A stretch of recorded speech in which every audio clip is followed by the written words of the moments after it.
Hey everyone, welcome back to the channel. This week I've been in Dauphin Island, Alabama. I've been really wanting to get up in the air, go on a paramotor flight to the tip of this island and back.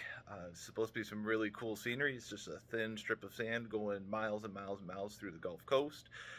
Unfortunately, conditions have not been ideal this week. I was actually going to be trying to fly yesterday, but then a pilot came in on a fixed wing plane as I was getting set up and said, yeah, it was all bumpy as hell coming in. Checked the weather apps again, and sure enough, conditions changed in unfavorable ways as I was getting set up for that flight. So decided to stay on the ground. I'm hoping today the conditions do calm down like they're supposed to and the wind shift to a more ideal direction. Right now, the flag is pinned right at the Gulf, which is definitely not ideal when you're trying to fly a paramotor safely. That's not good. So we'll see how things change, and hopefully we can get up in the air.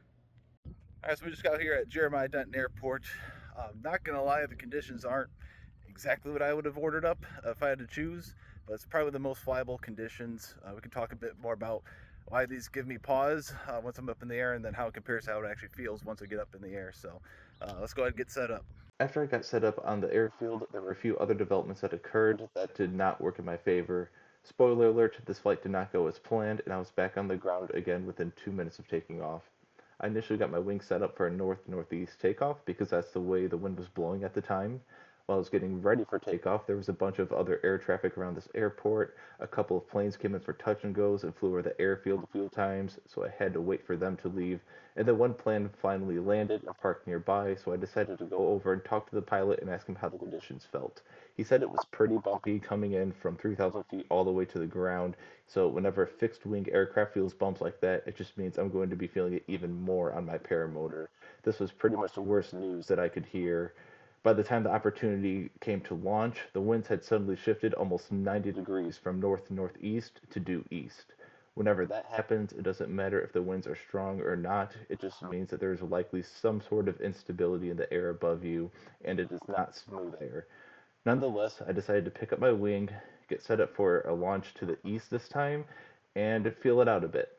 If the air was trash as the pilot made it sound, I would just circle back in for a landing and call it a day. And that's exactly what happened, which I guess is the moral of this unfortunate and underwhelming video. Paramotoring is a very weather dependent activity, and if the weather doesn't cooperate with you, it is best to just stay on the ground, especially if you are flying in a brand new place with not a lot of easy emergency landing routes once you venture away from your launch site. I really wanted to be able to fly to the tip of this beautiful little island and back, fly low and foot drag the miles of deserted beach. That would have been awesome. However, if I tried to do that on a day like today, I would have had to fly pretty high the whole way and I would have been fighting the bumps the whole time.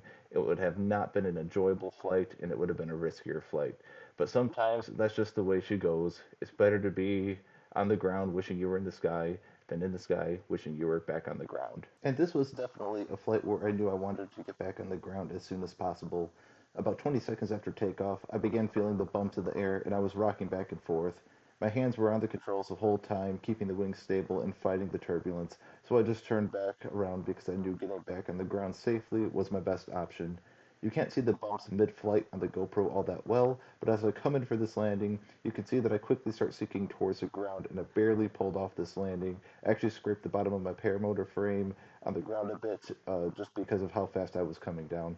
I'll let the rest of the video play out and you'll hear my honest reaction to these air conditions.